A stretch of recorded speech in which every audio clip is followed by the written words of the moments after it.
ये देखिए फवाद चौधरी साहब को फिर पकड़ने की कोशिश की गई, जैसे ही वो खड़ी है पंजाब से निकली हुई है हालत है कोर्ट के अंदर। इनको यार पानी पिलाओ यार, पानी पिलाओ यार, पानी लेके आ चौधरी साहब पानी पिलाओ, बेहोश हो रहे हैं यार। इधर रास्ता छोड़ो यार, रास्ता देख सकते हैं इनकी हालत खैर है। दोबारा रुक दो बस के अंदर चले गए।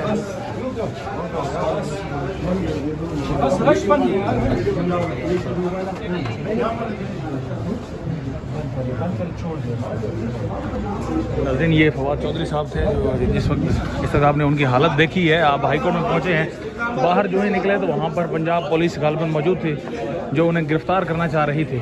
इस वक्त कोर्ट रूम में मौजूद हैं, कोर्ट रूम नंबर 3 में। फवाद चौधरी साहब बड़े ही नाज़रीन बुखाई हुई इस वक्त सिचुएशन थी, ये उस वक्त उनकी अहलिया वो तो बाहर है ना, हाथ हो गई है इस मुल्क में, वैसे हाथ हो गई है।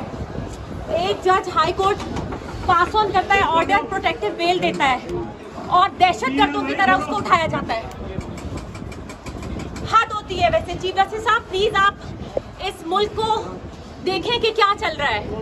कोर्ट से बेल मिलती है मेरे हस्बैंड को और बाहर गाड़ी लगा के उठाना शुरू हो जाते हैं उनको। ये इंसाफ है इस मुल्क में?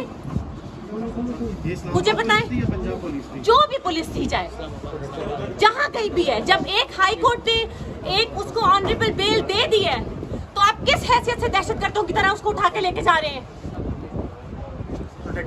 आपने सीआईए में रखा उनको, हमने कुछ नहीं कहा, सब जेल बना के। ना आपको बच्चों का ख्याल है, ना आपको बच्चियों का ख्याल है। अफसोस है मुझे इस मुल्क के ऊपर।